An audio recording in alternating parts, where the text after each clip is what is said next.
George Galloway, and the mother of all talk shows. Welcome to the Open University of the Airwaves with George Galloway. Bombs away, bombs by Israel over Iran, bombs by Israel over Damascus, bombs by Israel on the Syrian-Iraqi border, bombs that may or may not have been threatened by Mad Vlad, as the British press put it, against big Boris Johnson, now on something of a grand tour of the Washington hotspots. A bit much for a backbench MP, and a terrorist threat in the MOATS TV inbox at 6:30 a.m. this morning, with a promise to knife me if the bomb didn't go off. Explosive, all right, it's going to be, because this is the mother of all talk shows. It's the College of Knowledge. There are no tuition fees, and you are encouraged to speak back to the teacher. So fasten your seatbelts, as Betty Davis once said. It's going to be a bumpy night on the mother. Curious about our curriculum? Have something to say? Then call us now to join the debate on the mother of all talk shows. The only education you can get for free.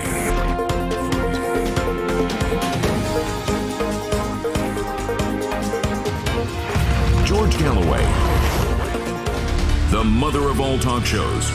With George Galloway, the world is our classroom, and you're welcome to sit in and join the seminar. At 6:30 this morning, the MOATS on air at moats.tv inbox received a remarkable package. It was a threat to bomb me, and if the bomb failed, to knife me themselves. The sender of the email has already been traced. At least one, maybe two police forces are currently searching for the man who sent it. On the face of it, it appears to be a threat of terrorism against this show. So let me make this plain. Nothing will ever silence the mother of all talk shows. Neither threats nor actuality. You can kill me, and you will still not stop the mother of all talk shows, because many will rush to pick up the microphone that I drop. We will not be silenced. We will not be intimidated from our duty to bring to the public's attention across the Anglosphere and beyond the alternative point of view to that which is being force-fed to the sheep on the way to the charnel house in the so-called mainstream media. If we don't do it, who will do it? 974,000 people watched the mother of all talk shows in the last 7 days. Just get that number round your mind. 974,000 in the last week. And of course, that's not even counting the old clips that continue to be watched, but we simply don't have the time to count them. So that's why we're receiving the kind of mail that we received today, because we are over the target. And our target is the systematic lying to the public by the mainstream media on the behalf of the political class, which is lying its people onto the edge of a precipice over which they might drop and humanity might end. We've gone in just 5 days since we made the famous Munich interview, which went viral. Gayatri and me made it in a street cafe about the decision of the German government to send their panzers again over the Ukrainian border to fight Russians. In just 5 days since we made that video, we have moved from panzers to long-range artillery, to F-16s, to submarines, and now the demand of the coup regime in Kiev for the supply of nuclear weapons to Ukraine. What could possibly go wrong? Now you might say, well, of course they'll never get these things, but you once said that about the German panzers. The German government once said it about the German panzers. The last time that German panzers cross the Ukrainian border to fight Russians. Russian T-34 tanks ended up in the center of Berlin. 2 of them are still there, supposedly as a warning to the German people and their politicians of the danger of revanchist revival, of the danger of a revival of German militarism. But that reminder has not worked. Indeed, in the last hour, I've just seen a report that a young man has been sentenced to prison in Germany for speaking out against the German government's role in the war in Ukraine. It won't be long before that kind of thing starts to happen elsewhere, maybe even here. Perhaps we better put this show underground. Not a bad idea, actually, now that I come to think about it. But underground or overground, wherever we are, we will continue to broadcast, whether I'm in the chair or someone else is. We will continue to expose the absolute falsehood of the idea that somehow we're defending freedom and liberty and democracy by murdering freedom, liberty and democracy in our own countries. That is a non sequitur that we will never cease to expose. Now, talking about lies, Mad Vlad threatened to nuke Boris Johnson, according to Boris Johnson, on the television in an interview in which he was promoting his new book. He's in Washington at the moment, meeting the great and the good. Well, not so good, but great and powerful, that's for sure. It is a remarkable tour. I'd like to know who's paying for it, because Boris Johnson doesn't come cheap. The Parliament, of which he remains a member, though he doesn't seem to do much in the way of parliamentary work, still less in the way of constituency work, so we imagine that he'll be quitting at the next election. Boris Johnson said on television that Vladimir Putin threatened to strike him with a missile, adding it would only take a minute. Now, as it happens, Russia has no missiles but a minute away from Britain. They are 6 minutes away. And if they did fire a missile at Boris Johnson, it would, of course, kill a very large number of people besides Boris Johnson. So the threat, if real, is a very dark and sinister turn of events. The question is it real? Now, I made a movie, you'll see it in just a minute, it's only 3 minutes long, explaining why I don't believe Boris Johnson. And 23,573 people so far have voted on our poll, which is Putin denies Boris death threat. Who do you believe? A, Putin, B, Boris. You can vote on my Twitter, on my YouTube, on my Telegram, or on the YouTube community poll. 23,573 of you have already voted, by far and away, by some distance, the biggest poll that MOATS has ever run. And the results make pretty spectacular reading. But before I tell you them, let me summarize the reasons why I don't believe Boris Johnson and why I'm amazed that anybody does. In fact, if I could find out who the people are that believe Boris Johnson, I'd offer to sell them a bridge in London, going very cheap indeed. I don't believe Boris Johnson because he lies for a living. He is the proverbial liar. He's been lying all his life. He's lied to his employers. He's lied to his colleagues. He's lied to his wives. He's lied to the husbands of other women. He's lied and lied and lied throughout his professional and political career. There's a very good case for saying he even lied to the late Her Majesty the Queen. And I'm not alone in thinking that. As a liar, I have to take the view that whatever he says will have to be backed up by evidence. Now, in this case, evidence is very easily to hand. It happens to be the case that every conversation on the telephone with a British Prime Minister is meticulously recorded and logged by the civil service in Downing Street and in Whitehall. Therefore, if Boris Johnson is telling the truth about this death threat from Vladimir Putin, the evidence is there. Now, I'm not asking for the publication of the whole conversation. There may well be diplomatic, even military reasons for not doing that. But the threat to kill Boris, a very serious matter indeed, is easily extractable from the whole. It can only have taken 15, 30, 45, 60 seconds to utter. And it's important to the British people that we know whether or not this is true. Because if it is true, it is a threat to the British people by the President of the Russian Federation. And that would have serious consequences. Even for me, it would have serious consequences.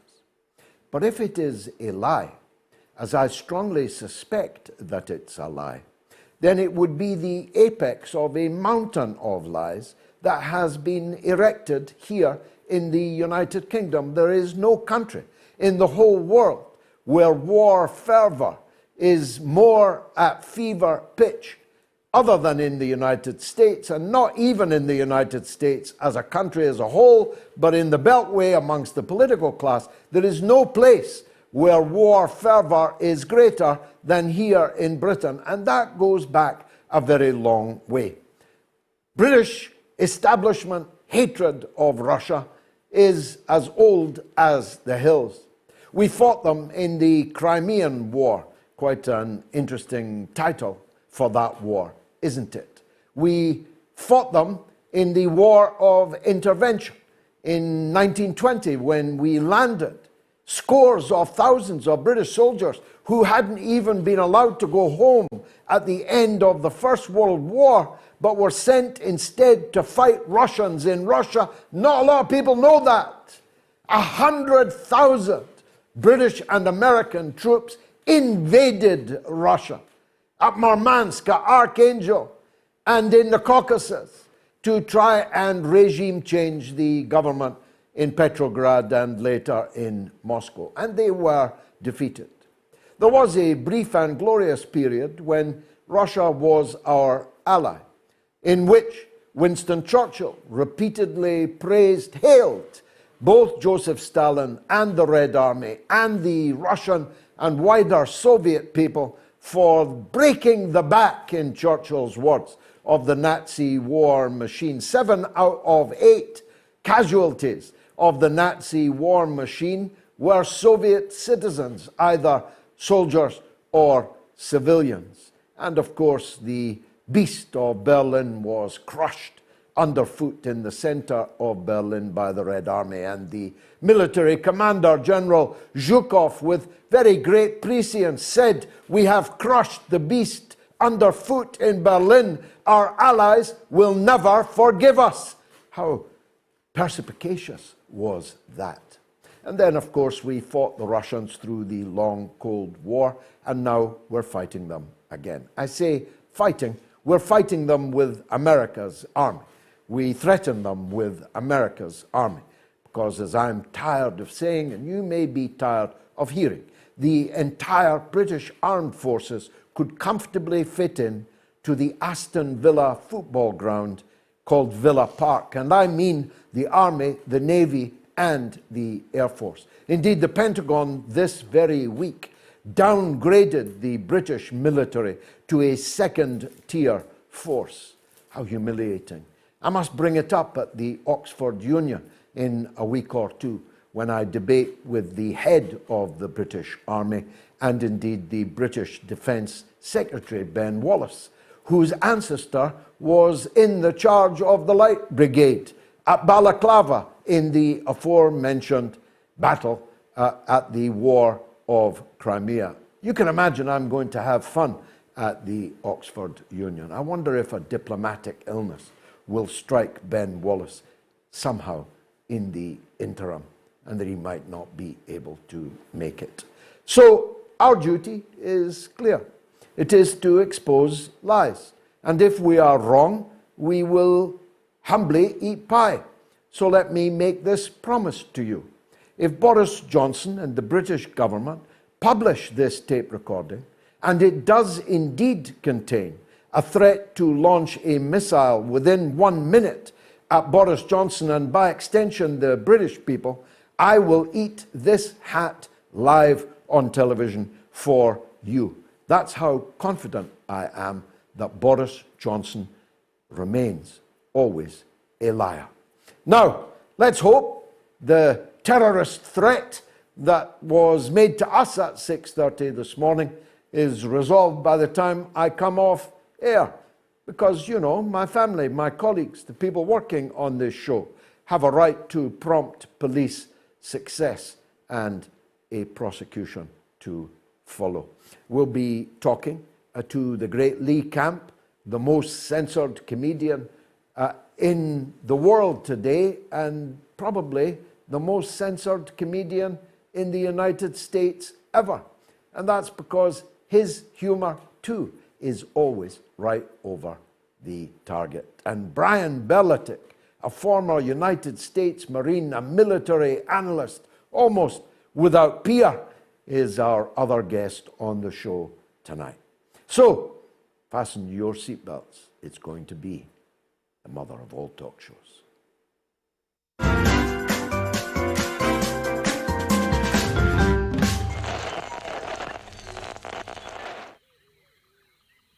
The airwaves. This savannah is a rigid dichotomy of fact and fiction. As Fisher says, the Twitter sphere where the slightest misjudgment can spell being cancelled.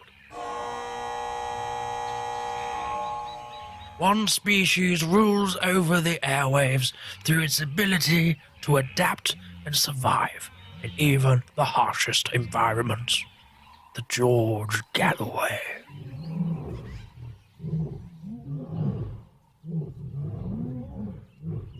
The top cat in these parts, it is mostly active on Sunday evenings in Britain and mid-afternoon in the United States.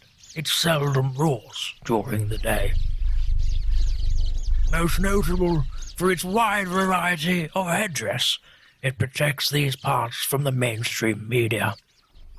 You can catch this fine specimen on the mother of all talk shows. Don't pick a fight with it. They've been known to bite back.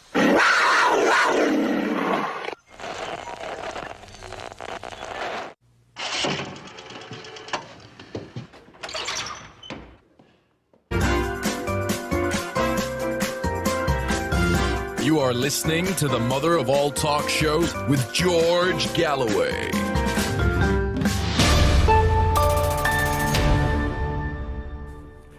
Here are the phone numbers through which you can react to anything I've said or not said or anything our guests say this evening. If you're in the UK and Ireland, remember the calls are completely free. It's 08 081 96 5522. That's 08 081 96 5522. If you're in the United States or Canada, it's +1 844 944 3344. And if you're in the perhaps fabled rest of the world, it's +44 203 966 2625. That's +44 203 966 2625. Now, Putin denies Boris' death threat. Who do you believe?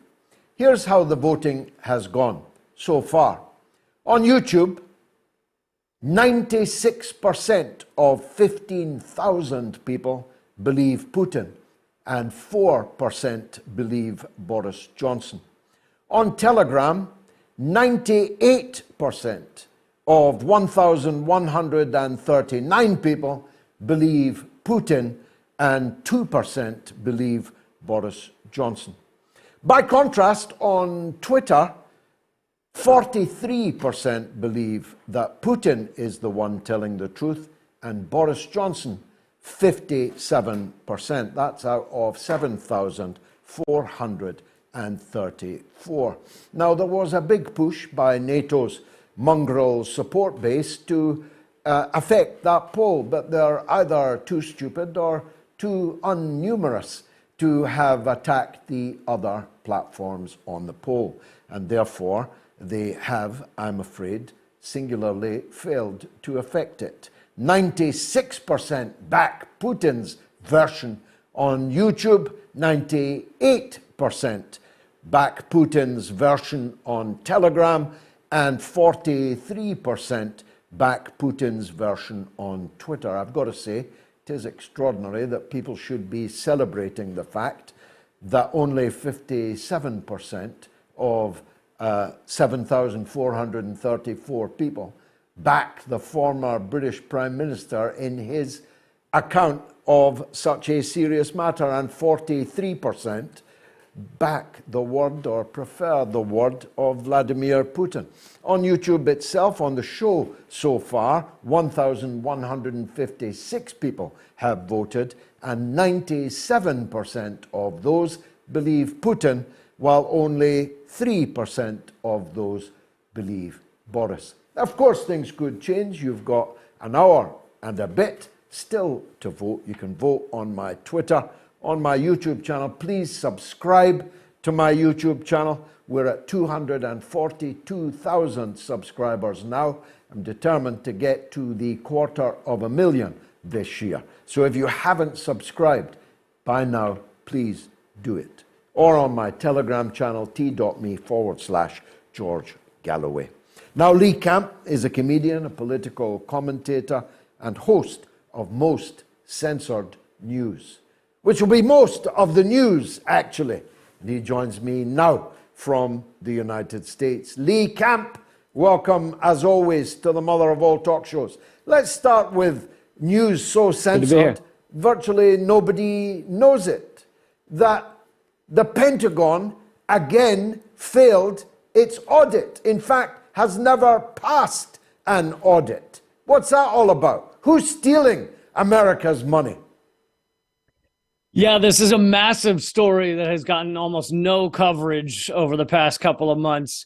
Of course, your mainstream media is not going to tell you about this, but our Pentagon, which uses and takes in trillions of dollars, the budget is in the 800 billion range. However, that doesn't count various black budget projects, those done in the dark of night. So it's well over $1 trillion a year. But then on top of that, over 15 years, by the Pentagon's own books, we know they had $21 trillion of unaccounted for adjustments in their books, financial adjustments.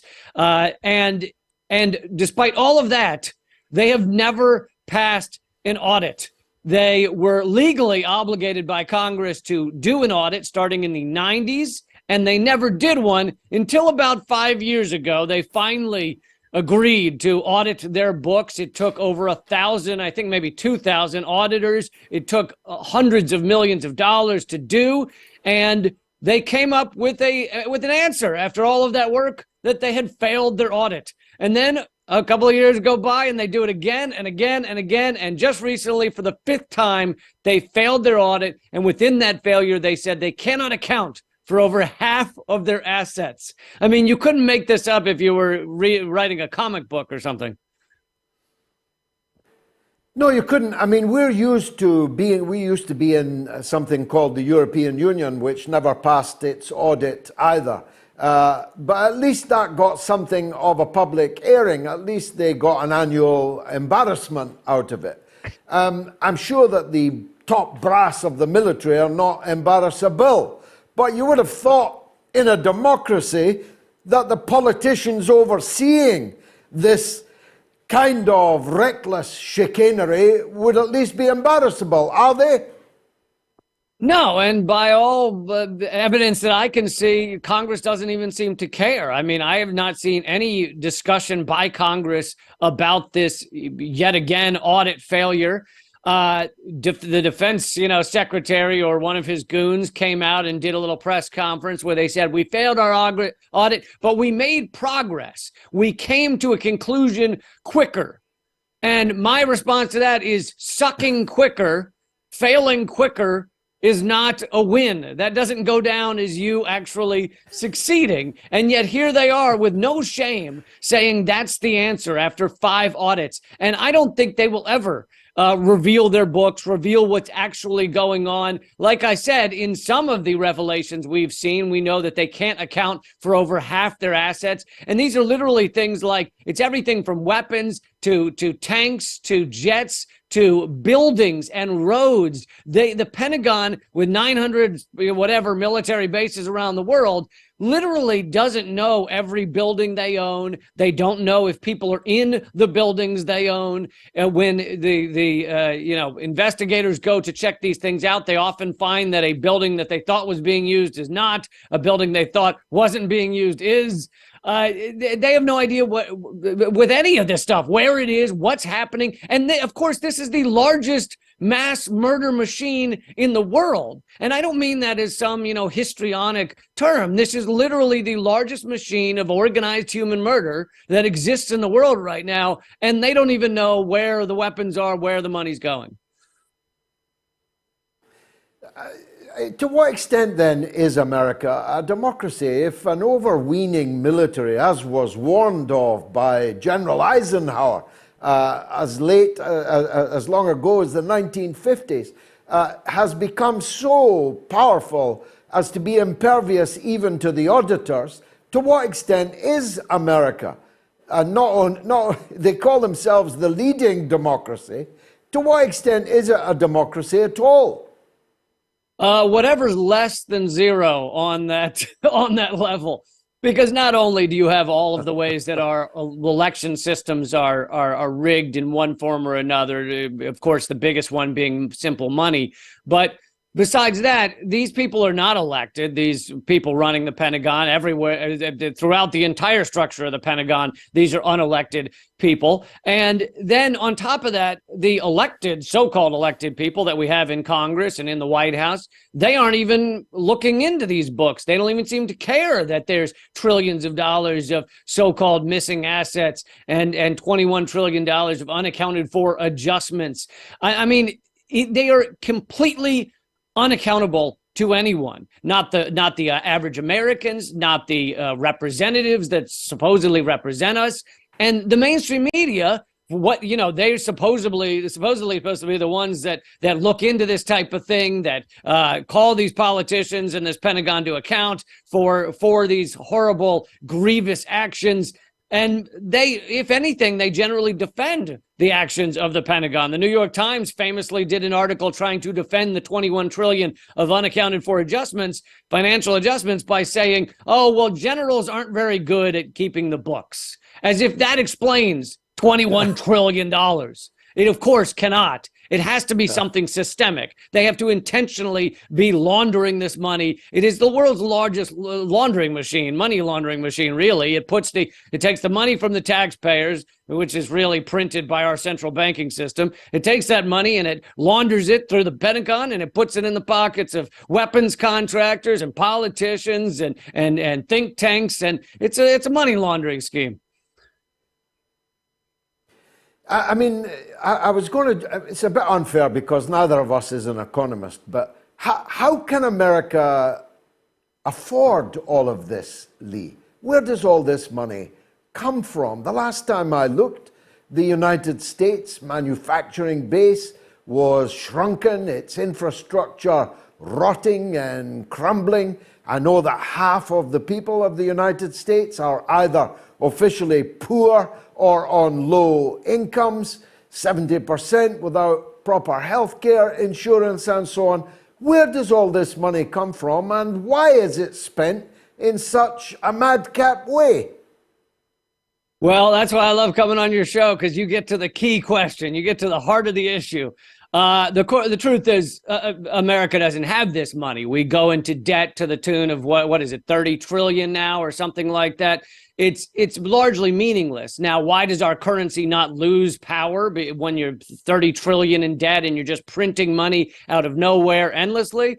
because of the petrodollar and the dollar being the global reserve currency. So as long as that petroleum's still flowing and most nations are using the dollar as reserve currency, we can print as much as we want, which is what the United States does. Yet they still run around with this dog and pony show saying, oh, we need to collect tax dollars in order to be able to afford things. But of course, that's not the real heart of the issue. That's not where the real truth lays. And they, meanwhile, they use that same lie to say we don't have enough money whenever you say Americans should have health care, Americans should have good Social Security, should have better schools, should fix that infrastructure you mentioned with 50,000 structurally deficient bridges across the United States. Who knows when another one of those will collapse underneath your car? Whenever people say we need all these things that a functioning, positive, good, healthy society should have, our lawmakers do their job in this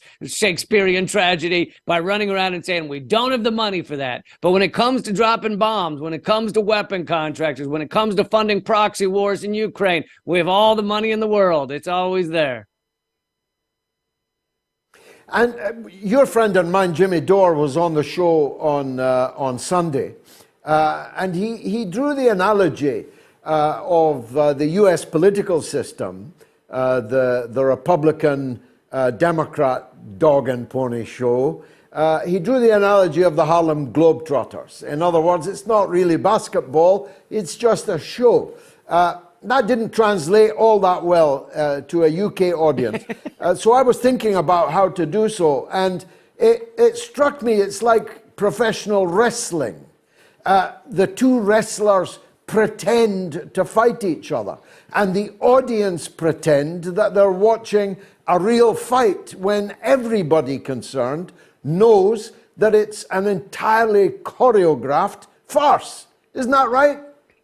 Yeah, that's a good analogy. And when I used to watch as a kid, I don't know if they still do this, they used to always have the big names, the Hulk Hogans and the Macho Man Randy Savages against some guy you'd never heard of.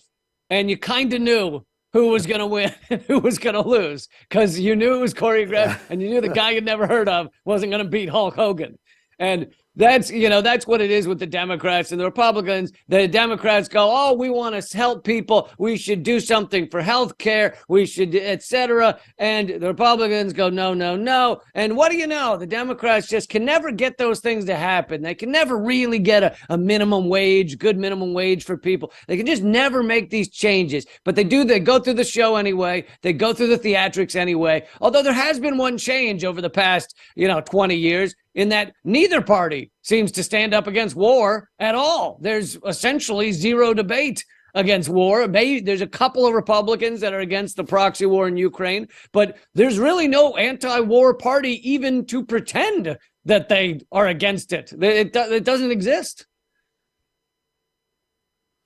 Now, the president of the Republic had his house in Delaware raided today by the FBI. As the previous president of the Republic had his house raided by the FBI in Florida a couple of months ago. What on earth is going on, Lee? Well, there's a couple of things going on. One thing is, is anyone surprised Joe Biden doesn't know which papers are where? I don't think he knows which room he's in, and Trump's brain isn't much better. But beyond that, as former CIA man John Kiriakou said, this speaks to the insane classification that goes on with American government now. Every paper that ever passes through the White House in any regard is classified because God forbid they ever show the American people what is actually happening in the White House. So you have meaningless pieces of paper being classified endlessly. So that's part of it. But then the other thing I think is, the ongoing thing with Trump, and I'm no fan of Trump, I'm no fan of Biden, is that it's a rift in the ruling elite. The ruling class, many of them, probably 70, 80%, did not think Trump was a good CEO for America, Inc. And they want him out of the way. They think he'd likely win a re-election if he's allowed to run, quote unquote, fairly in our rigged system. And so they needed a way to stop him. Now, and they thought they had it with this classified papers thing, but it turns out that Biden and Pence and probably every president has had classified papers stuck to their shoe all over the place. Now, I read a story today, please tell me this can't be true, that in place of Joe Biden, and you'd have to be a real optimist to believe that he can run again in 2 years' time, the Democrats are grooming Michelle Obama to run for, as it were, a third Obama White House. Is that true? I haven't read that one, but who knows? I remember a few years ago they were saying it was going to be Oprah was going to take over. But you know, I think what this speaks to is that it's a borderline meaningless position. That doesn't mean some things don't change. I mean, some things do change, but it largely the machinery of the system in America continues exactly apace. It doesn't really change. The military-industrial complex continues, big pharma continues, big oil continues, big ag continues. None of it changes that severely. There are some trimmings here and there that get adjusted, but for the most part, the two corporate teams that are on the same team 90% of the time just want to put someone up that represents the idea that Americans actually had a choice. Yeah, it's laughable and good for you as a comedian. This dog and pony show, as you put it. But for those of us in the rest of the world, it's less than laughable, or more than laughable, in the sense that your government is effectively dictating to all the other governments of what they call the West. Now, the West is only 13% of the population of the world, but it happens to be the place where we have to live. And European governments have now self-lacerated their own economies.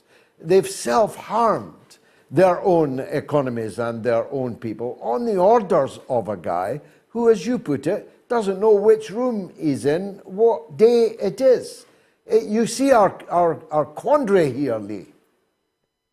Yeah, and I think it's because of the big picture. The big picture is the U.S. is losing global hegemony. There's a great split in the world's economy happening right now, economies, with China and Russia on one side and the U.S. and Europe on the other. And the U.S. is using this proxy war for multiple things, but one of them is to force much of Europe back into a kind of vassal state system. And, you know, especially with Germany and France, they were kind of forced into this. You can either cooperate with Russia or you can cooperate with the United States, but you can't have both. And so now, as you appropriately put it, they're self-harming, and the UK along with them, in order to stay in the good graces of a bloodthirsty hegemony. Wow. Well, the Oscars are coming up, Lee. Have you got any insight into them for us? Is Zelensky going to show up? I do have some insight into the Oscars, and we did not discuss this before I got on here, but I certainly hope Zelensky does not show up, but he could win a Best Acting award. I think that would be well deserved. You know, being the head of.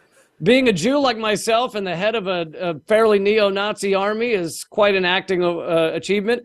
But I also will make a call in the genre, the area of best animated film.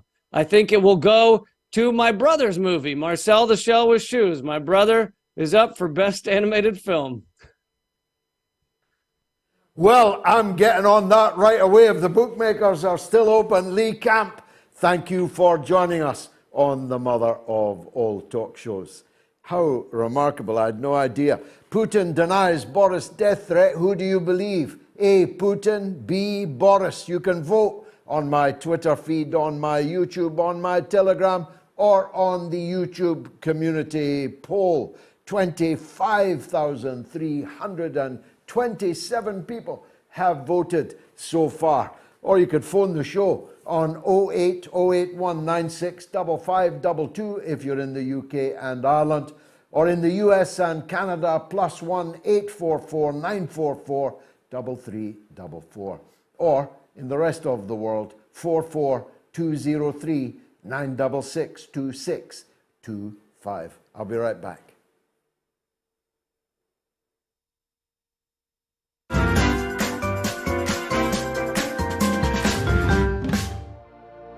The 1897 edition of War of the Worlds by H.G. Wells. Read by George Galloway. Available only on Patreon. The cylinder was artificial, hollow, with an end that screwed out. Something within the cylinder was unscrewing the top. Good heavens, said Ogilvy. There's a man in it, men in it, half roasted to death, trying to escape. At once, with a quick mental leap, he linked the thing with the flash on Mars. The thought of the confined creature was so dreadful to him that he forgot the heat and went forward to the cylinder to help turn. But luckily, the dull radiation arrested him before he could burn his hands on the still glowing metal.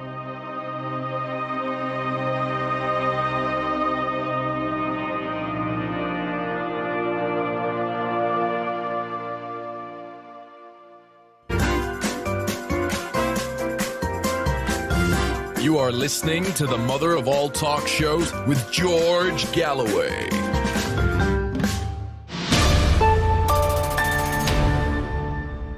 Maximum respect to my Patreon followers, and I hope they're enjoying the War of the Worlds. Some great comments from Patreon tonight.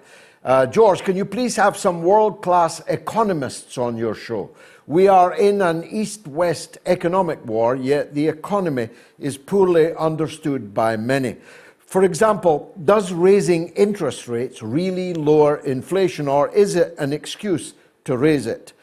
I understand reducing demand is hypothetically supposed to stop the rise in prices, but I've yet to hear any easy-to-understand convincing argument when my imagination runs wild with so many other possibilities. That's from Ruth Cherry. I'm sure the editor heard that, Ruth, and it will be forthcoming. My good friend Daniela Modas Cutter says, thank you for your work. I'm really interested in your Workers' Party. I'm disabled, and you're the only party who talk about full services for the disabled. I nearly joined the SEP, I don't know what that is, but I found they were too rigid politically for me, and any suggestion I made was dismissed, even though I've worked across 3 campaigns in the last 3 years to get improved ventilation into schools and to support online others who are CEV, giving advice on school-related issues, benefits, etc. Thank you, Daniela. We'd be honoured to have you. Speaking of schools, the teachers were on strike in Britain today. And I want to say this because I see a lot of prejudice around. If you don't think that Britain's teachers deserve better pay, then you obviously don't have children, or you have forgotten what it is like to have children. You hand over your most precious thing, your children, to a perfect stranger who nurtures them and educates them every 5 days a week for 15 years, nearly, and who educate them, protect them, keep them safe, nurture them, and all for less than you would pay for commercial childcare.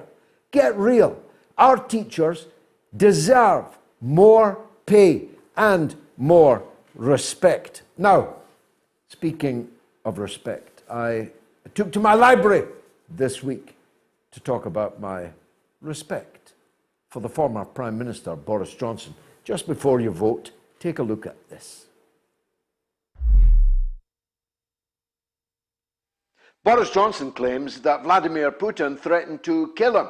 In fact, threatened to kill all of us because he was going to kill him with a missile, and that would have hit a lot of people, even though Boris is a rather big target. Now, this is on the front page of every British newspaper. It's in every British news bulletin. I've no doubt that, like the proverbial lie, it's already halfway around the world. And you see, my problem is I simply can't believe Boris Johnson. I don't believe him any more than his previous employers have believed him.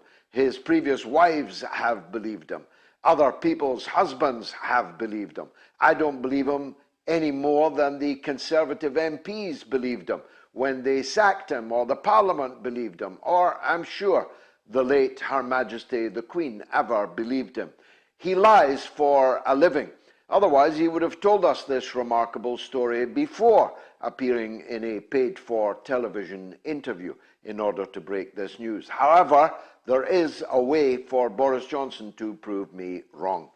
Boris was Prime Minister at the time of the threat, so I happen to know that every call made by the Prime Minister is recorded by the civil service in Whitehall. Now, I'm not asking for the whole tape. I'm not asking for the whole conversation. No doubt there would be diplomatic, maybe even military issues there. I just want the one clip in which Vladimir Putin threatened Boris Johnson with a missile attack on Britain. It can only be 30 seconds, 45, maybe 60 seconds. We need to see it, because if it's true, it is extremely important that we know it. I don't believe that Vladimir Putin did it. I believe that Boris Johnson is lying. What do you think? Well, as it happens, the midweek mother of all talk shows is running a poll on this very matter. It's going like a train already. In an hour, more than 1,000 people have voted, and guess what? Only 27% of respondents believe Boris Johnson. Me, I want to know who these 27% are, because if they believe Boris Johnson, I've got a bridge in London that I could sell them going cheap. Tune in on Wednesday at 9 p.m. UK time for the results of the poll and for the midweek mother of all talk shows.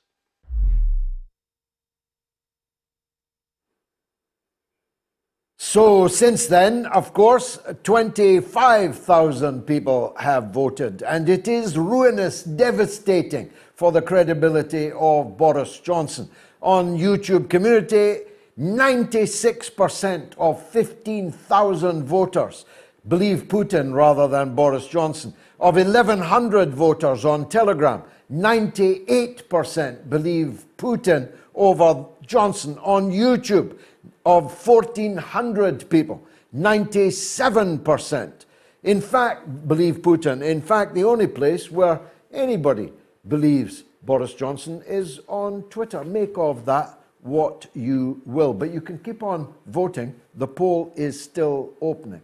And now, if you are on YouTube, please go to the Super Chat and make a donation. You'll see that the show is not sponsored. If we're going to keep it running midweek, if we're going to launch our MOATS America in the United States on Friday night late, then we can only do it with your support in the absence of a sponsor. And so you can go to the Super Chat mechanism on my YouTube channel. Mike Young did, and gave the splendid amount of 139 Canadian dollars and 99 cents. Mike, God bless you for that very, very super donation. Thanks for your inspiration, says Mike. The more educated we become by way of shows like MOATS, the better equipped we will be to fight for peace and justice. Amen. And GM gives another astonishingly generous donation of 100 British pounds. GM, God bless you. Karim Al-Nashi gives £8.99. Thank you, Karim. Basil Beshkov gives $10. Eisenhower warned of the military-industrial complex.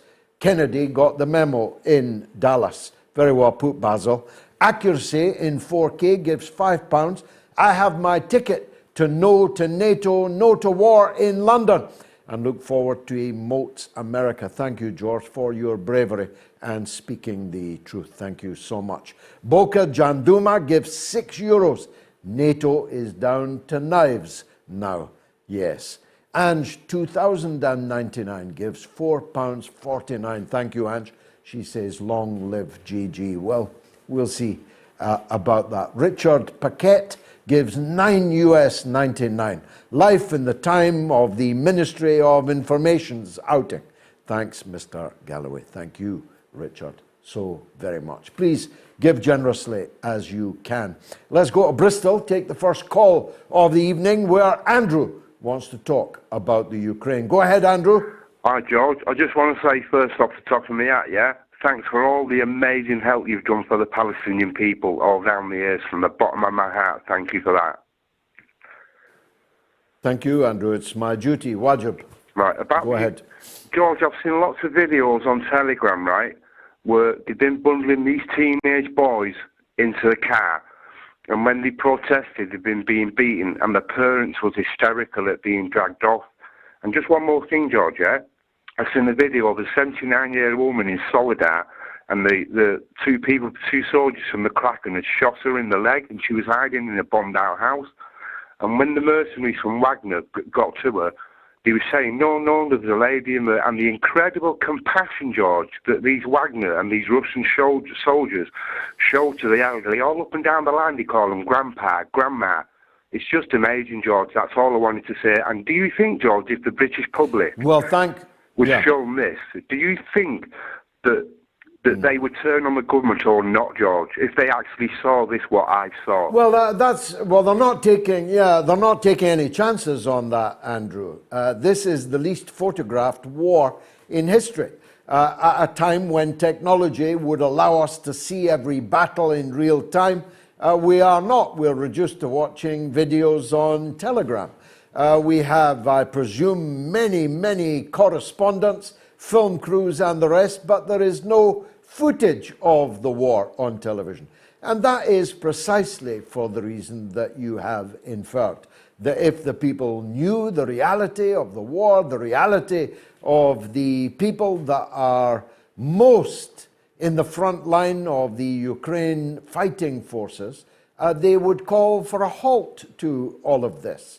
Young boys, teenagers like the ones you mentioned, old men in their 60s, being forcibly bundled into cars, press-ganged and sent to the front line, with rear detachments of Azov and Kraken, hardcore fascists, shooting them if they turn to flee, if they seek to desert or lay down their arms. This is one of the ugliest wars in history, and the Ukrainian people are paying such a high price for the perfidy of their leaders and the even worse perfidy of the Western leaders who are choreographing the whole thing. David is in Portland on neoliberalism. Can't wait. Go ahead, David. Hi. Hi, George. How's it going? All good. Nice of you to call. What would you like to say? I wanted to say sorry for a caller I heard last week named Kim. I moved here from... Yeah, it was from your town, yeah? Yeah, I moved here in 2015 from a town in Florida. A lot of the reasons why I moved here was because of how progressive I thought it was. How, I always saw them protesting and standing up for rights that didn't happen in Florida at all, or that it did on a much smaller scale. I came up here... It seemed great during Trump's presidency, how everybody was willing to hold the government accountable. During the Black Lives Matter protests, we were out there for 160 nights out of that summer of BLM protests. And these trans people, it sounded like Kim was a trans woman that called, they were at the front line. They were the most active. They were out there gung-ho, ready for any kind of progressive reform. But once Trump was no longer in office, they took up the flag of Joe Biden. I didn't vote for Joe Biden. I didn't want any establishment blood on my hands. And I told some of my friends that, and I got called crazy things. There's nothing wrong with it. I got called a communist. And out here in Portland, it's just so that the neoliberalism is so strong that no matter what the Democratic Party says, no matter their support for Ukraine, they will go at any lengths to insult people. And I thought this was a mecca for progressivism, but it's obviously not, now that we have a blue president and they're not holding him accountable for things like military. I don't know where you can move to next, David, because the last time I was in Portland, it was exactly like you described as in the early days during the Trump days. But it just goes to show that if you scratch a liberal, you'll find a reactionary underneath. And that's true on your side of the Atlantic. It's true on this side of the Atlantic. I'm guessing that it's true all over the world. When it comes to pussy hats and liberalism, they're oh so right on. But when it comes to matters of war and peace, when it comes to matters of the railway workers being broken under a blue-collar Democratic president, as Joe Biden laughably always described himself. I used to hear him say he was pro-labor. He's so pro-labor, he broke the railway workers in America on a wheel. When it comes to the things that really, really matter, I'm afraid the Liberals are found wanting. Thank you, David, for that. And for the good people in Portland, Oregon, I take my hat off to you. Few more super chats now. Elvis is in the building and has sent £20. They will not silence the truth being told. Thank you, George, for all the sacrifices. Please stay safe and God's protection. I place my faith in God. I believe in God with all of my heart. And if God decides that it's my time, it'll be my time. But as I said earlier, there will be many who will rush to pick up my microphone if I fall, and that's all that really matters to me. Carol Hope sends £5. Malcolm Themana sends, I think it's Zimbabwean currency, 32.99. Gigi talks the talk and walks the walk. It's South African Rand. Thank you, Malcolm, for that. Much love to you too. Boca Janduma gives another €2. MOATS, the mother of all television, samizdat. That's kind of how it feels, brother. Feels that we are having to go underground, but as I said, underground or overground, you will find us on the airwaves defending the truth. Asif Ashraf gives £1.99. Thank you, Asif. Kade gives $9.99. Thank you. Tom McElvogue gives $20 Australian. Hello, GG. There are now garages for 6 American B-52 nuclear-armed bombers in Darwin, Australia. I wish they'd put the garages in Sydney instead, so I can be vaporized in Ground Zero. See you on the other side, George. Thank you, Tom. Very powerful, somber indeed. Let's hear from Caroline, our old friend, in Coatbridge on the Putin-Boris dichotomy. Go ahead, Caroline. Good evening, George. Good evening to my fellow listeners. Just tongue in cheek before everybody jumps on the bandwagon. I personally believe when Putin was speaking to Boris Johnson, I don't know the chosen words, but I would guess that Mr. Putin would have warned him and promised him, do so at your peril.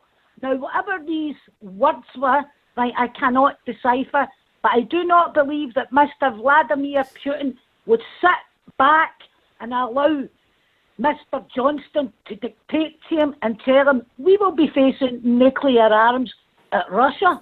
Right, because I just do not believe that, right, so please, you might have to eat your hat, because I personally do believe that Putin would have had strong, extremely strong words with him. In fact, I can see him saying a lot more than I will nuke you. I think he would personally say, I will bury you if you dare do anything to my people and my country. Because he's standing up for his own people. So why would he be polite to Mr. Boris Johnson is beyond me. Right, so I don't see how you don't believe Brilliant call, Caroline, in the holy ground of Coat Bridge. What do you think? You can call us if you're in the UK and Ireland, entirely free on 08081965522. If you're in the US or Canada, +1 844 944 3344. If you're in the rest of the world, 44203 966 2625. Coming up right after this hour is Brian Berletic, former US Marine, geopolitical analyst and founder of the New Atlas, and many people's favorite analyst of the war in Ukraine. You'll see right after this very short break.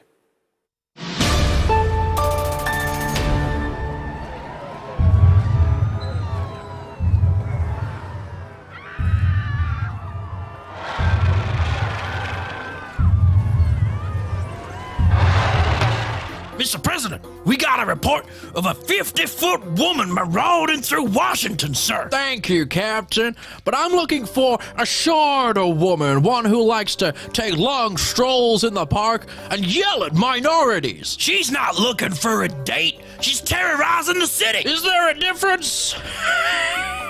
A little levity. Call in the military. We are the military, sir. Boy, we got here fast. We better do something, right? Shall I scramble the jets, Mr. President? No thanks. I'll just take a muffin and some coffee.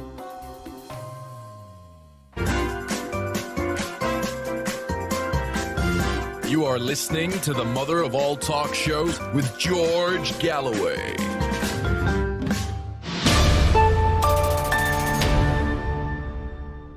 Well, the famous Man United are on the way to Wembley. Well done, lads. 2-0 tonight, 5-0 on aggregate, and facing Newcastle United.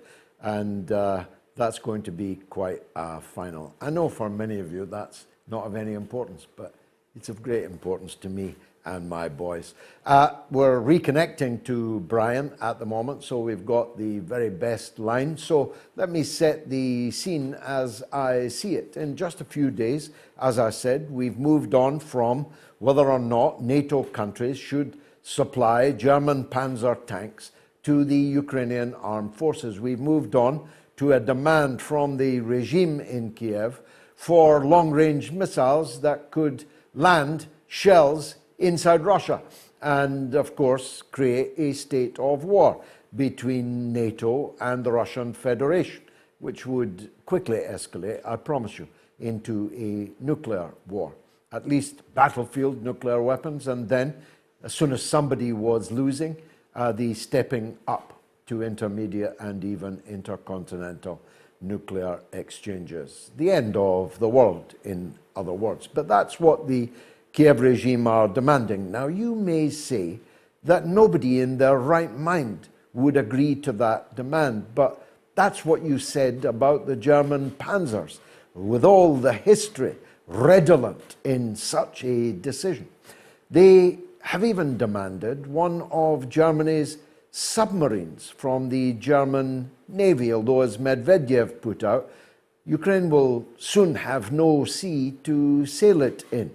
And they are demanding F-16s. Joe Biden has ruled it out, but then he ruled out Abrams tanks not that long ago, and now he's sending Abrams tanks. Although they'll not be there to the end of the year, mind you, they are slow-moving beasts, because the Abrams tank gets 2 miles to the gallon of jet fuel. 2 miles to the gallon of jet fuel. And when it arrives on the battlefield, if there is still a battlefield by the end of the year, it'll be a sitting duck. And then, of course, the destruction of the American tanks will fuel the demand for still more powerful and deadly weaponry. The Ukrainian people are suffering mightily for having been used and abused by the NATO leaders as a proxy war against the Russian Federation. And they cannot say that they were not warned. They cannot say that Russia did not warn them as long ago as the Munich conference in 2008. 2008. Putin set out Russia's security requirements, which were no more, were indeed less than, had been promised to Gorbachev by the United States government at the fall of the Berlin Wall and the evacuation from Eastern Germany of Soviet forces. Not 1 inch to the east will NATO expand. That's what they promised. So they cannot say that they did not see all of this coming. And yet, here we are in the place that we have found ourselves. Brian Berletic, former US Marine, geopolitical analyst, founder of the New Atlas, and a guest very much in demand online, joins us now. Brian, thank you very much for that. Just for the benefit of those not as well versed in the military situation as you, and it's very difficult to be so, because virtually nothing that is true is featured in the mainstream media about the military situation. It's all propaganda and hogwash. Sketch for us the situation. I have a sense that in the last few days, maybe 1 week, Russia has begun to advance big time across a very large piece of the front. Am I right? Yes, Russia has been making advances. I just want to say thank you for having me on. This quite an honor to continue giving an overview of the situation. Russia has been, from the very beginning, doing this very incrementally, very carefully, very patiently. They're trying to conserve their fighting capacity, the lives of their men and their equipment, and they are moving forward incrementally, bit by bit. And this is depicted by the Western media as incompetence or as failure.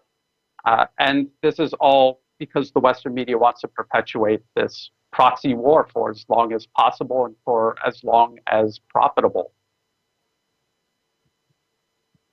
Now, they told us in the beginning that the defense of Bakhmut was a strategic imperative. Then when it looked ready to fall, they said it was strategically meaningless. Now that it is surrounded virtually on all sides, what is it, meaningless or strategically vital?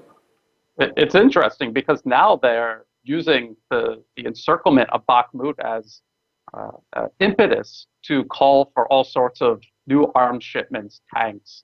We're even hearing calls for missiles and warplanes. And in reality, Bakhmut, along with Seversk, Soledar, Avdiivka outside of Donetsk city, this is one of the last main defense lines of the Ukrainian military in the east. If Bakhmut falls, if Russia takes the city, there's a huge hole in their defensive network that is going to be difficult for them to plug, and it's also going to expose the now flanks to the north and the south of this Ukrainian defensive line. So what's the end game that you can see for the Russians, Brian?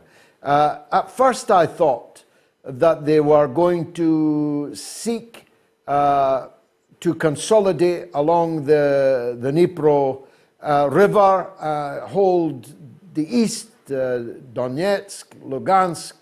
But now I think, actually, that doesn't solve Russia's problems.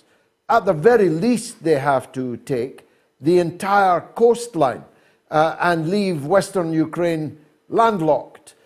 Some say that they will have to take the whole country. Stoltenberg said so today on behalf of NATO. What's your take as a military man of great experience?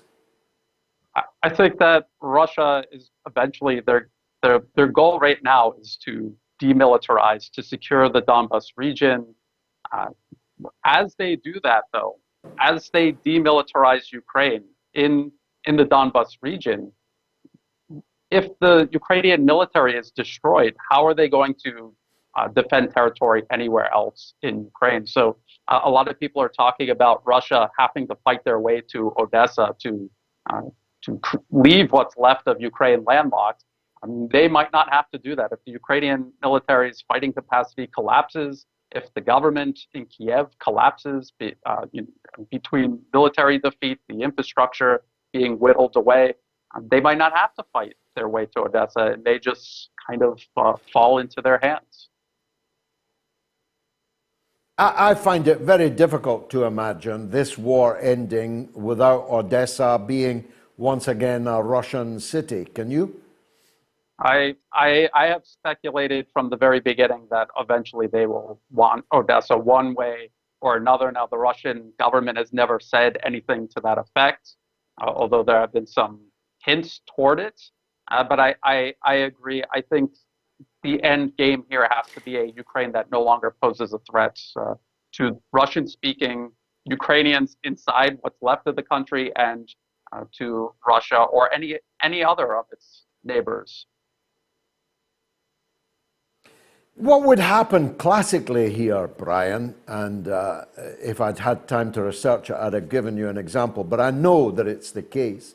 What would happen classically here is that the government in Kiev would fall, the military would take over as the people responsible for the remaining soldiers and their lives and welfare, and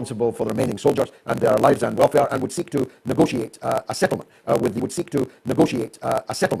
the military power that has defeated them. Do you see any military power that has defeated them? Do you see any signs of that? Is that a credible outcome in your view? Any signs of that? Is that a credible outcome? This is very difficult to speculate about because the Ukrainian military is from top to bottom, it is infested with extremists. At the very top, the general staff and many of the extremists that have been peppered into the ground forces, as you mentioned earlier in the program, to punish Ukrainian soldiers for withdrawing. The idea of the military being more rational than the government in Kiev, I just find that very hard to imagine. And at the end of the day, both the military and the government in Ukraine, they're merely proxies of Washington. I think eventually this is going to have to come down to putting Washington in a place where it has no choice but to negotiate an end to this that is on favorable terms for Russia. Well, we're obviously getting ahead of ourselves, though it's interesting. Let's deal with the current situation. What difference on the battlefield do you think the provision of 90, 180, 280, however many?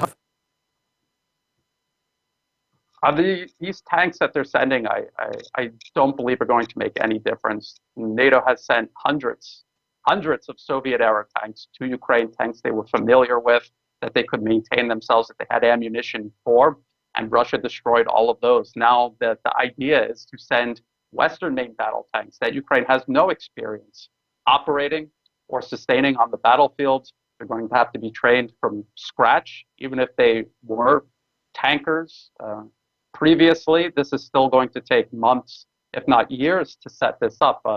When a nation decides to use a new type of weapon system like a tank or an aircraft or a new missile system, it takes years to integrate it into their way of fighting. This is not something you can do overnight. I saw Poland talking about reducing the training down to 5 weeks. This is ridiculous. It's also irresponsible because they're going to be sending these crews to their deaths. Are likely to make much of a difference. We'll ask how good a tank this Leopard is anyway. And of course, we'll have to ask about the American Abrams tank. I do hope we haven't gone off the air. I'm going to behave as if we're still on the air. Putin denies the Boris death threat. Who do you believe?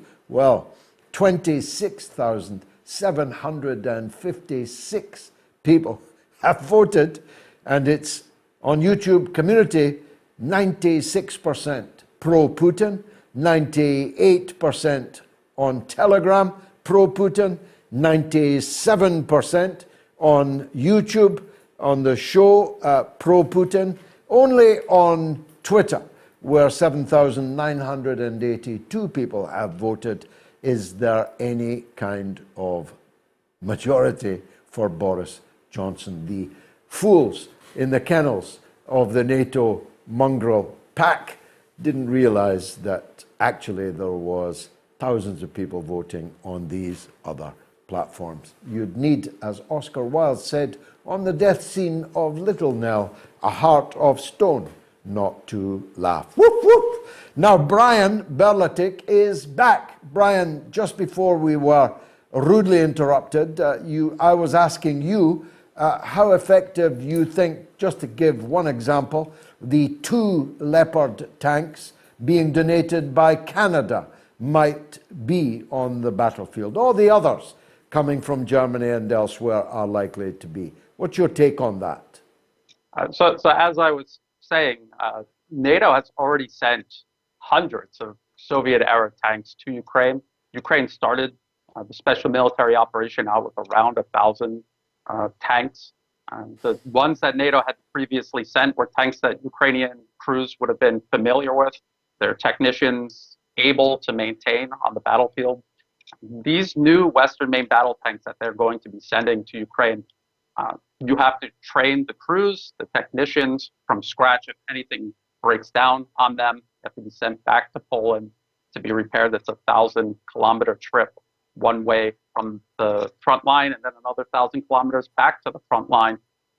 These tanks have been used in conflicts recently. We've seen how they fare against even older Russian-made anti-tank weapons. They fare very poorly, and they're going to fare even worse against the armed forces of the Russian Federation.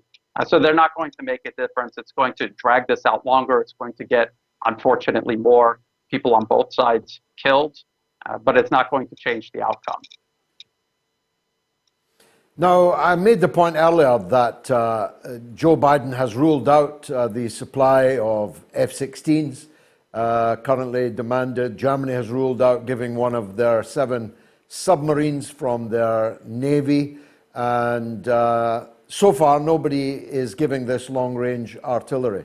But as we found before, that which is refused at one point isn't necessarily ruled out forever. Do you expect this upping of the ante to continue? I do. I think they're going to send these ATACMS that they've been asking for. Before that, they're going to be sending a slightly longer range rockets than the ones the HIMARS are firing right now.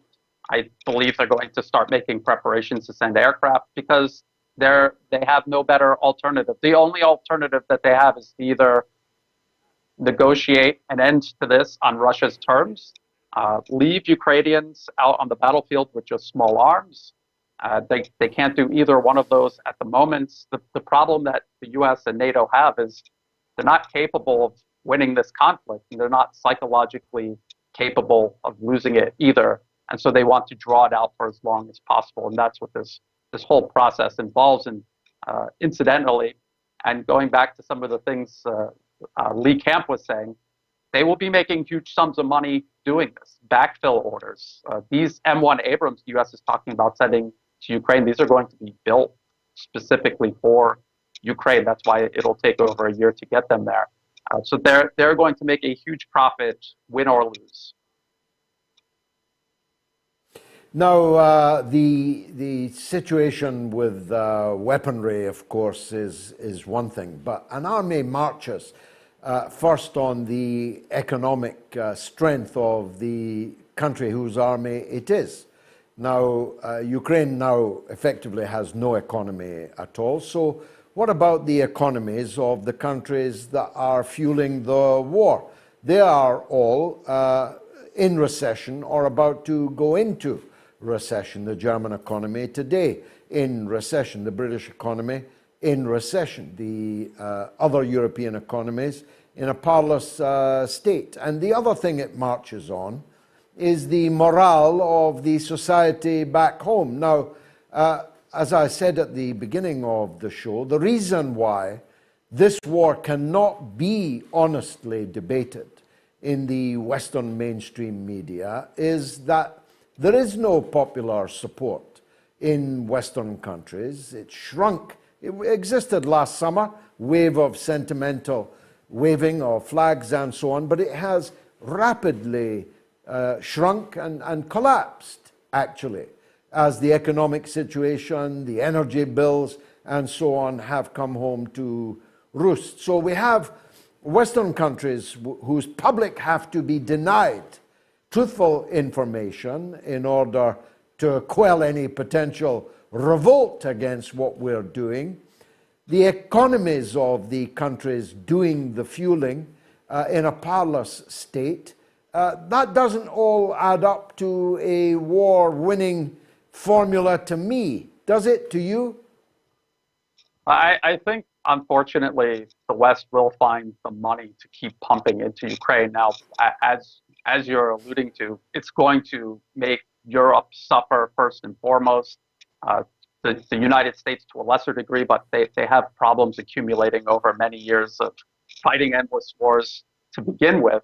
I think the real problem is going to lie with the arms industry.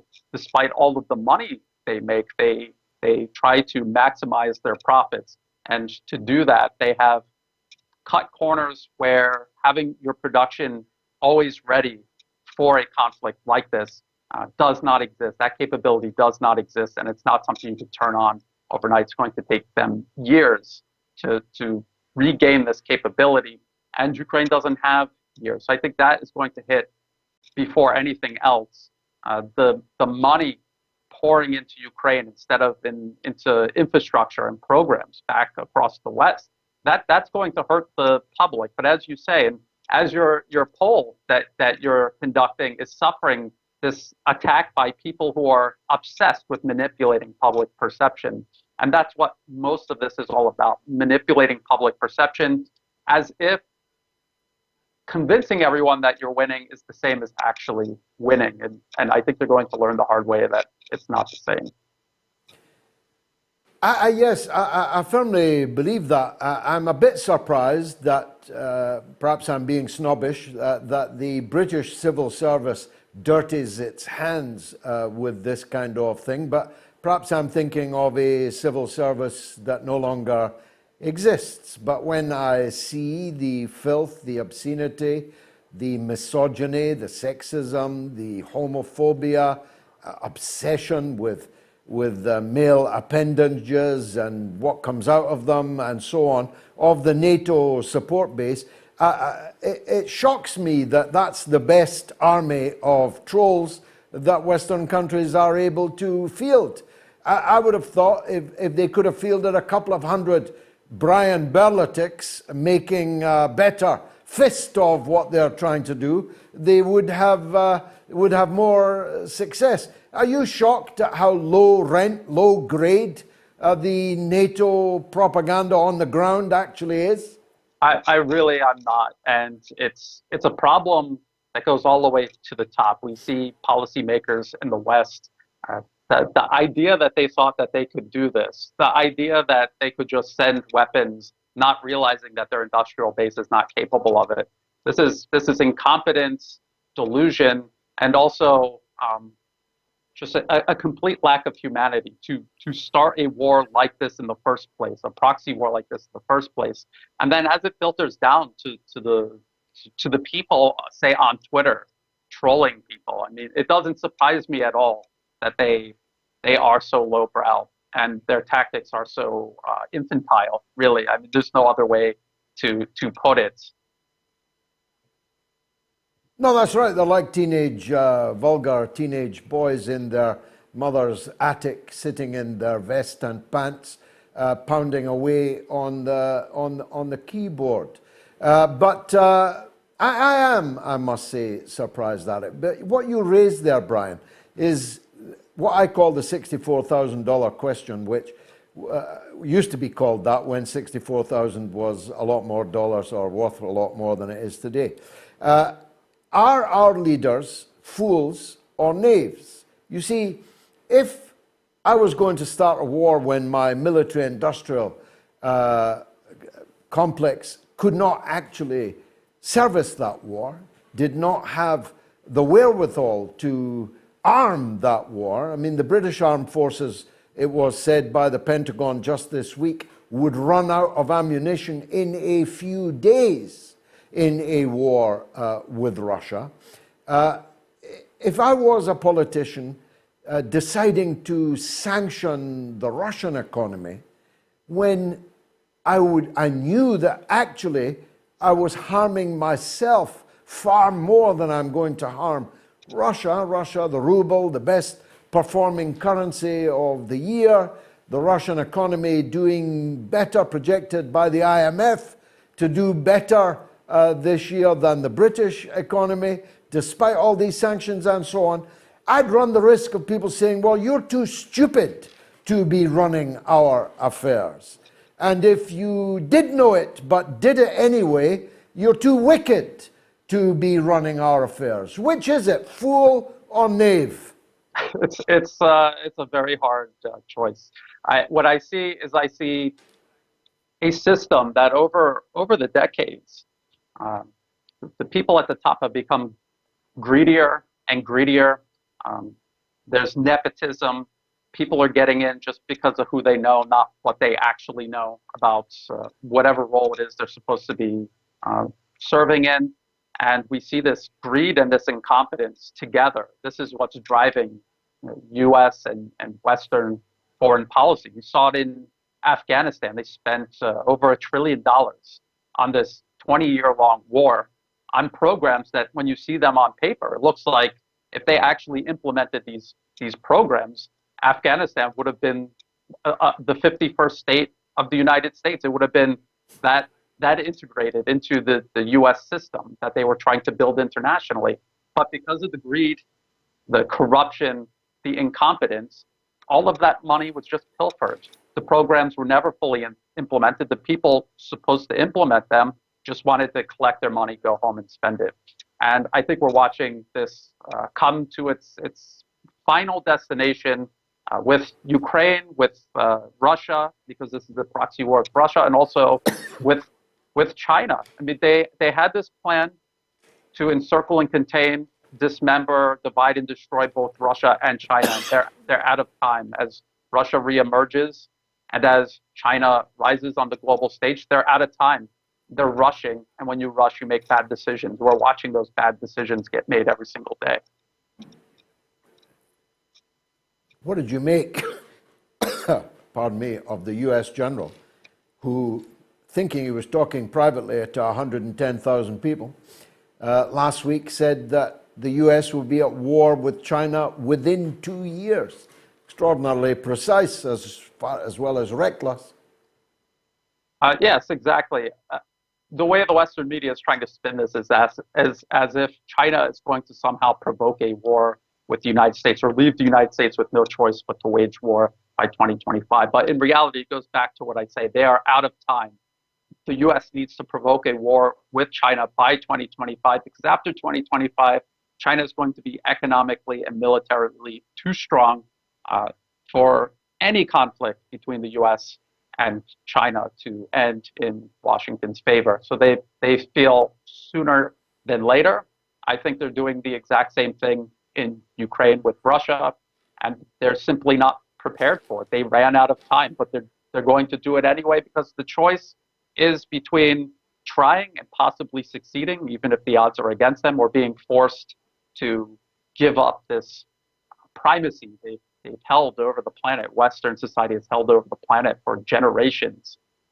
They are just not able to accept that, to accept a constructive role among other nations rather than imposing themselves upon all other nations. Brian, you've certainly lived up to your billing. Thanks for joining us on the mother of all talk shows. That's Brian Berletic, former US Marine, geopolitical analyst, founder of The New Atlas. Well worth following on all of his platforms. It's now 26,756 people have voted on the question of who's telling the truth, Putin or Boris Johnson. Please keep voting. The stats are not changing in Boris's favor, I've got to tell you. 60-second break, count them.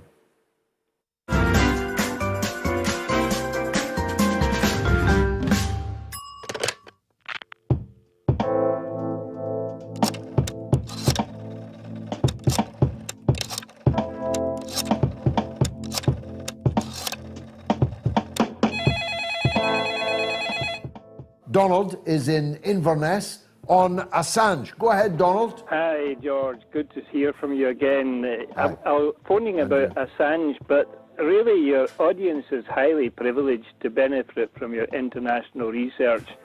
I mean, I've learned, tonight you told us about the misfired missile and the helicopter crash. We'll never hear that on mainstream news.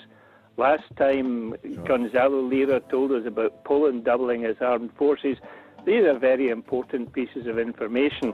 Now, information is one thing, but what I want to do, George, is I want to raise the topic of conscience. But I want to illustrate it with an incident that I saw in a documentary in World War II.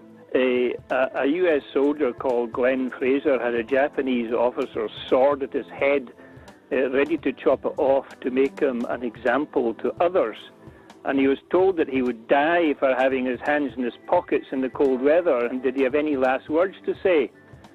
So this Fraser looked the fellow, this is the Japanese officer, looked him in the eye, and he told the Japanese officer that he could kill him. But he says, you cannot kill my spirit. He says, and my spirit will lodge in your body and haunt you until the day you die. Very powerful, Donald. I too, like you, believe in the Judgment Day. I believe in the afterlife. I believe that we will reap what we sow. And I agree entirely with the point you make about conscience. I put it this way, that my conscience is my daily communion with God. And if I follow my conscience, I won't do wrong. And if we all reawaken our conscience, as you beautifully put it, then we will have no need for policing. We'll certainly have less need for policing. And heaven knows we could do with that. You know that they speak the best English in the world in Inverness? And Donald is a good example of it.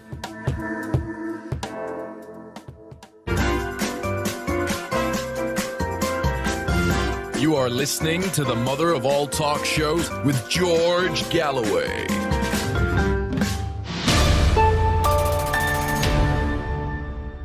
Don't underestimate the significance of this poll, you know. In a sane country, this would be in all the newspapers tomorrow. 26,756 people have voted in a poll, and overwhelmingly, by more than 90% to less than 10%, have preferred the word of Vladimir Putin over the word of Boris Johnson, the former Prime Minister, despite a full-scale mobilization of the mob. Despite that, it is overwhelming. On the YouTube community poll, more than 15,000 people have voted, 96% of whom believe Putin rather than Boris. On Telegram, 1,200 nearly have voted, 98% of whom believe Putin rather than Boris. On YouTube, 2,500 people have voted, of whom 97% of the people believe Putin rather than Boris. Only where the mob got out of their kennels did Boris come out ahead, and even that is narrowing sharply amongst the 7,982 people who have voted on Twitter. Thanks again for all your super chat donations. Your calls are going to fill the rest of the show, but let me thank Alexander Gibb, who sends £10 and says, all the best, George. See you in London on the 25th. You will, God willing, see me at the No to NATO, No to War rally on the 25th in central London. And Krivch1 gives £10. Respect, GG. See you on the 25th. Thank you. Charlie O gives £4.49 on it, as always, Mr. G. Thanks, Charlie. Akram Nasser backed £4.49. Thank you for fighting the good fight, George. See you on the 25th. Linda Petit, £10. Thank you, Linda. Ma Egg, £20. Good on you for never bowing to thugs. If you don't run, they can't chase you, Ma. as I have always said. Mark Freeman sends $3 Australian. God bless you, Mark. Dan, 19 American dollars and 99 cents. Long live GG. Love you, George. Thank you, Dan. Dante Allegri, what a name. £2. A gynecological political conundrum. The GG spot. Let's not go there. Adli Ayad, $5 US. Thanks, Adli. Vladimir Lukic, 20 euros. Thanks, Vlad. Ray West gives 20 Canadian dollars. Thanks, Ray. Casey McIver, 20 American dollars. Todd Menzing, 20 American dollars. Thanks for all of your donations. We need them in order to sustain the show. Tommy is in Glasgow on the Ukraine. Better hear from him. On you go. Gone yourself, Tommy. Assalamu alaikum, brother. How you doing? Good boy. God bless all your listeners. Thank you, brother. Go ahead. Now, the flight, one of the flights that get pulled down, the Malaysian flight, if you remember, in July 2014, I have it in good authority that was shot down, and it was an attempt at shooting down Vladimir Putin, whose plane was allegedly in the area, George. I don't know if you're aware of that or if had any rumours of such thing. No, I'm not, so tell me more. Well, yeah, indeed. I mean, I don't. Well, from myself, I've got it from a good friend. I can't really give any more information than that. Possibly that's what happened on that day. Now, things are getting quite serious, and people should be asking questions and wondering how we're getting to this stage in the world. How it looks like an end game is being played out. Now, we're dealing with the biggest terrorist state on the planet. America found guilty of terrorism against Nicaragua, in case anybody forgets, 500,000 people. The war just 20 short years ago. Who could forget what the calamity that was, the lies, the deceit and everything? Why should we believe anything that comes out of the opinions of America? Now, if you look at in the last 10 years, there's been a sustained attack on Russians, the Russian where they hold their nuclear weapons, their cold water and their hot water in Syria, and then obviously in Ukraine. And obviously, whatever their end game is, the United Nations of all eyes, but Russia will hopefully anyway put an end to it by closing off that bit in the water that will landlock that country of Ukraine. Sadly, the Ukrainian people have got to live with Nazi brigands who have been there for the likes of 100 years under Stefan Banderas. He died, and hopefully, God willing, the people who are in the position now of Ukraine will suffer the same fate and move on and give us all peace, because I've had enough of them, George. Goodbye, Ukraine, and good luck and God bless for the Russians, because we need a change at the head of the hegemony. America is bankrupt, America is bust, and China and Russia, hopefully they can start to, take away the domination that the Americans have had. Make a better world than the one we currently have to live in. Tommy, thanks for that powerful call. Very controversial. If you want to have your say about what Tommy just said, it's 0808 196 5522 in the UK and Ireland. In the US, +1 844 944 3344. In the rest of the world, 44203 966 2625. Marcus is in England, in Chorley, on Putin. Go ahead, Marcus. Well, Putin's been pushed into this position, and I mean, fair play to him. He stood up for it for a while, and then just, right, well, I've told you, no more NATO on my doorstep. But as regards Boris, I think he twisted a conversation where Putin was complaining that he didn't want nuclear weapons pointing over his fence. And fair play to him. Yeah, as of course any of us would do, as the United States would do. If there was a Russian military base in Mexico with nuclear weapons pointing over Trump's wall, you could be sure that the United States would not tolerate it for 1 minute. We don't need to look in the crystal ball on that, Marcus. We can read the book of what happened in the Cuban Missile Crisis 60 years ago, couldn't we? honest, the whole BRICS situation, I think he's taking down Klaus Schwab and his bunch of cronies that are going to try and more or less bring totalitarian control over the West because of the whole West is bankrupt.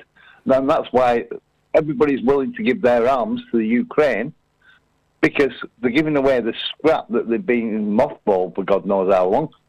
And all it takes is one... one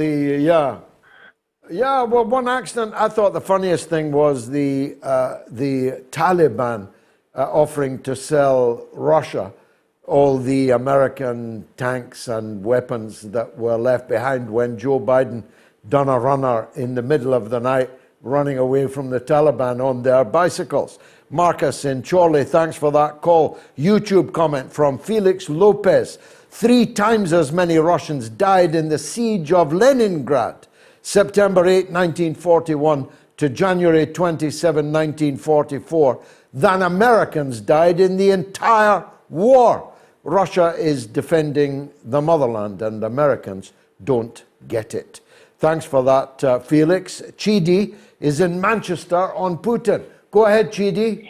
Hi, George. A big fan. First time calling, George. Please take it easy on me. Thank you. Yeah. Thank you. Most welcome. Go ahead. Thank you. Actually, I was going to comment on Boris and Putin. Well, watching the show, and it just kept on coming. Britain, America, they claiming to be the good guys and they're fighting the good war against Russia. Right now, at the moment, Britain is occupying an island in Africa. I'm sure you know about it, the Chagos Island, and which, they've been taken to court and they've been asked to leave, and which they're not doing. When they went there, they evicted everyone there, threw people away from their ancestral land, and claiming just to give the base to America to open an air base or, field, whatever. So that is that. And coupled with all the... That's the rules-based international order, Chidi. So it's quite hypocritical to be calling Russia aggressors and while they're defending their own country. NATO is the aggressor, actually. But just being quick, I'm going to go to Putin and Boris. Boris, earlier on today, I was having a conversation with a couple of my friends, and we're talking about Boris and this whole Putin thing. And especially, there was another report that came from, apparently, it was in the Independent, and it was an American general who says, that Britain is no longer a fighting force, and the next thing is for Rishi Sunak to increase spending on war and arm or, and stuff like that. That is that. Boris. Yeah. That is that. Anyway, Chidi, I've got to go. I've only got 15 minutes left. Thanks for that excellent call from Manchester. Hail, hail, Manchester United. Larry Hillman says the Abrams tanks are equipped with 70s era armour, not the newer composite armour. They are major gas guzzlers as well, a recipe for disaster. It's funny, all these Greens and all this cop crap that we have had to put up with over these last years has all gone for a Burton. Let's put an Abrams tank on the field at 2 miles per gallon of jet fuel. Donald, the good man in Inverness, he's on the line now. Donald, welcome back to the show, my friend. Yes, go ahead, sir. Hello, George. You mentioned the Munich tape, but nobody's called in about it, and I'm very pleased to hear that so many people have responded to it online. Now, what I was thinking to get your view on this is that by excluding the Russians, we know how offended they have been by this. However, if there was a serious attempt by the West to try to de-escalate the tensions that were going on in this war, surely this would be one way of trying to do that. And so that by excluding them, Is it, in your opinion, a clear manifestation that there's no real attempt to de-escalate things in this conflict? I think that's very, very well put. Very, very well put. They could have invited Russia. Lavrov probably would have gone to the 78th commemoration of the liberation of the death camp Auschwitz by the Russians. Instead, they were excluded, and the Germans who built it, and the Poles who manned it, and the Ukrainians who provided the guards in the death camp were all there commemorating a camp that they built, ran, and danced with joy at the genocide that took place inside that camp while the people that liberated it were locked out. If they had wanted to, they could have used it, as traditionally funerals and other great state occasions and commemorations are used for a bit of private, quiet diplomacy. They clearly are not in the... And in a way, Donald, they can't, because they have led their people so far down the path of pretend victory and pretend existential threat to ourselves, that to now climb down is very difficult for them. Usually, the politicians who took the line that is now discredited have to make way for new politicians. And I don't see that happening in Britain. Donald, thank you for the mellifluous English language from Inverness from our good friend Donald. School of Hard Knocks says, I don't blame the German citizens directly. However, they must take some responsibility for allowing their politicians for supporting the corrupt Ukraine. Have these politicians forgotten World War II? Dragi Saha is in Canada with a question about Serbia, for which I'm always open. Go ahead, my dear friend. What would you like to say? Hi, I'm wondering what do you suggest to Serbian government when they have under heavy pressure now to recognize independence of Kosovo and Metohija? What you will do in Serbia if you in place in Serbian government? I thank you very much. And well, look, thanks for the call. Of course, it's a matter for Serbia and the Serbian people, not for me.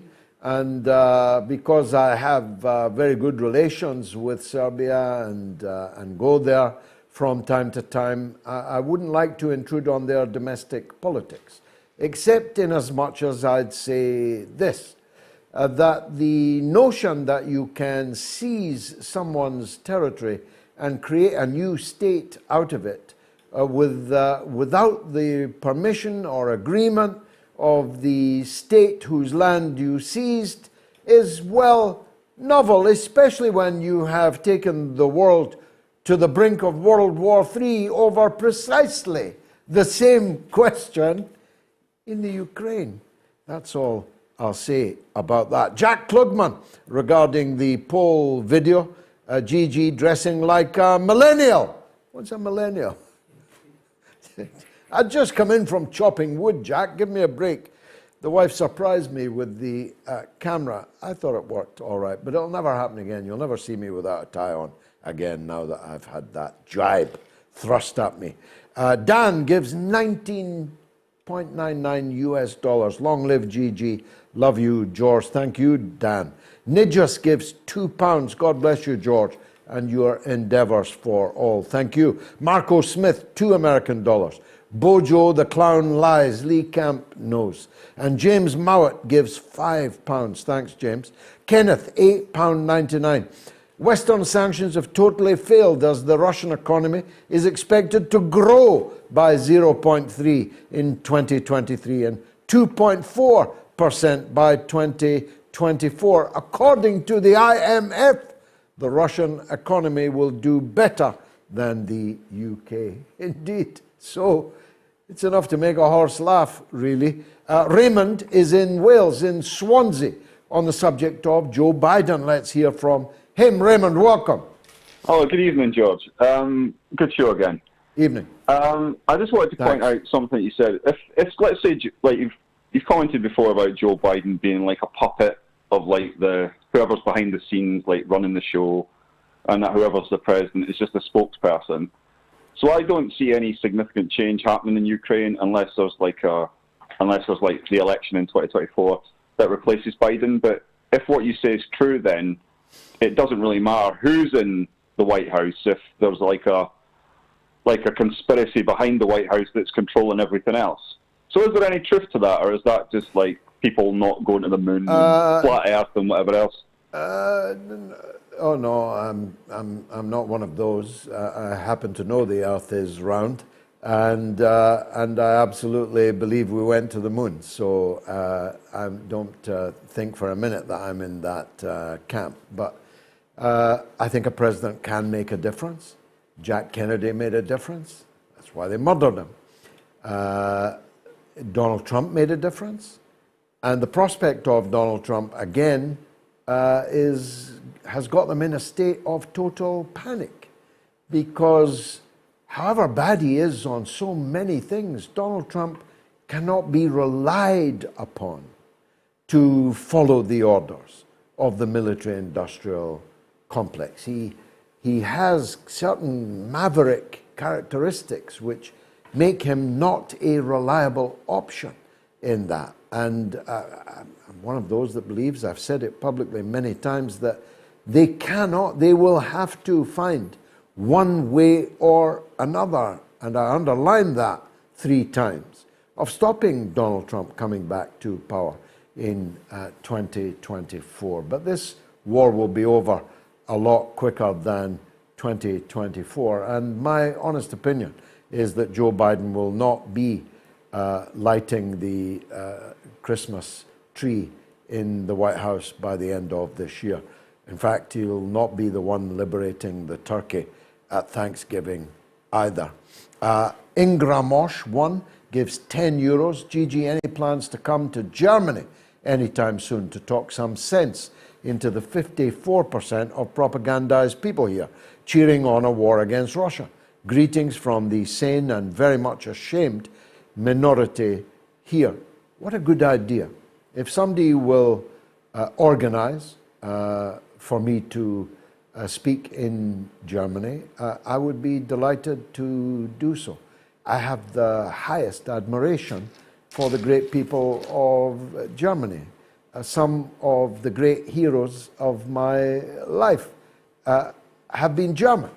Karl Marx was a German. Rosa Luxemburg, a German. Karl Liebknecht, a German. And my late and very fine friend, not in the political field, Uwe Brandt, God rest his soul, was one of my dearest friends in life. I wrote a piece recently which was translated into German. I think you'll find it in Deutsche Welle. I have the greatest respect for the people of Germany. And the fact that 54% of them are propagandized into cheering on a war against Russia means that the rest haven't been. And that is a good base from which to work. I believe it's possible to turn German public opinion around. I believe it's possible to bring this German government down and replace it with a better one. And if I could play any part in doing that, I would be honored to do so. The happy little fox, aka Benji, says those who seek Russia's defeat on the battlefield probably had a poor education, don't know history very well, and do not understand what Russia is. That's a quote attributed to Sergei Lavrov. Last call, I think. It's Kenny in Acton. All I can tell you is it's not on NATO. Or is it on NATO? Go on, Kenny. Surprise me. Hi, George. Me and my friend Nelson are both coming to the NATO event, right? Nelson's from Chile, and he's actually a big fan of yours. He told me that he used to watch your videos on YouTube years before he met me. Nelson and I have been friends for about 4 years, but he said that he used to watch you when you were used to debate with Peter Hitchens. He really enjoyed them. And he's pretty much the same persuasion of you, but Nelson owns the cafe called Red Lion Cafe in High Holborn, which is in Red Lion Square Gardens, which is actually right next to the Conway Hall where the event was going to be. I've many times eaten there, and in fact have met Nelson. So Are give you- him my seriously? regards, please. Yes, I have. It's very unfortunate that we'll not be in Red Lion Square. Right. Well, he was going to invite you and your comrade speakers to the cafe for an after event, and he was going to have a closed private function. So he's asked me to ask you if you and your comrades would come after the event, and he'll make it up a closed private function. What a good idea. Yeah. What a good idea. Right. I might take you up on that, Kenny, And but George, thank him for it in any case. Yes. His cafe's got a theme tune, an anthem, and I would like to sing it. Oh, go on. Okay. I like to drink wine, and money is fine, but I like the girls even more. Viva el vino, viva el dinero, viva, viva el amor. With wine on your lips, and money in your pocket, and your sweetheart in your arms, you're rich as you can be. So lift up your glass, let's sing it all together. Muchachos, caballeros, make this toast for me. We'll drink one more time to money and wine. Let's drink to the girls we adore.